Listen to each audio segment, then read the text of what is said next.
ഡെസ്കിന്റെ മേളിൽ കണ്ടുവരുന്ന ഒരു സംഭവമാണ് ഡെസ്ക് ഓർഗനൈസർ. ഇപ്പൊ ഭയങ്കര ട്രെൻഡിങ് ആയിട്ട് നിൽക്കണം. എനിക്കും വേണം അങ്ങനത്തെ ഒരു സംഭവം. പക്ഷെ കാർഡ്ബോർഡിന്റെ ആയി കഴിയുമ്പോഴത്തേക്കും കുറെ നാളത് നിക്കില്ല. പണ്ട് എപ്പോഴോ ചെയ്ത DIYസിന്റെ ബാക്കി മരക്കഷ്ണങ്ങളൊക്കെ വെച്ചിട്ട് ഞാൻ തട്ടിക്കൂട്ടൊരു സംഭവം ഉണ്ടാക്കാന്ന് വിചാരിച്ചു. പക്ഷെ ഉണ്ടാക്കി കഴിഞ്ഞപ്പോഴത്തേക്കും സൂപ്പറായി. നിങ്ങളുടെ കയ്യിൽ ഇപ്പൊ ഡ്രില്ലർ ഒന്നും ഇല്ലാത്തവർക്കാണെങ്കിൽ ഇത് ഭയങ്കര യൂസ്ഫുൾ ആയിട്ടുള്ള ഒരു ഐഡിയ ആണ് കേട്ടോ. ഇതുപോലെ 4 സ്ക്രൂ 2 ഈക്വൽ പാർട്സിൽ ഞാനിങ്ങനെ സ്ക്രൂ ചെയ്ത് കൊടുത്തേ.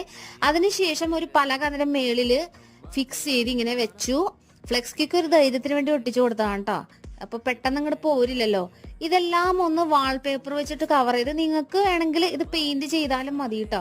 അപ്പൊ അതിനുശേഷം ഞാൻ വേറെ ഒരു പലക വാൾപേപ്പറൊക്കെ സെറ്റ് ആക്കിയതിന് ശേഷം അതിന്റെ മേളിൽ വെച്ചു കൊടുത്തു കേട്ടോ. ഏകദേശം നമുക്ക് ആവശ്യമുള്ള ഒരു സംഭവം കിട്ടിയിട്ടുണ്ട്. ഇത് കുറെ നാളെ നിൽക്കുമല്ലോ. അതാണ് ഇതിന് ഏറ്റവും യൂസ് ആയിട്ട് എനിക്ക് തോന്നിയത്. കാർഡ്ബോർഡ് വെച്ച് ചെയ്യുന്നതിനേലും എല്ലാം സെറ്റ് ആക്കി വന്നപ്പോഴത്തേക്കും മനസ്സിന് കിട്ടിയ ഒരു സാറ്റിസ്ഫാക്ഷൻ. അപ്പൊ സപ്പോർട്ട്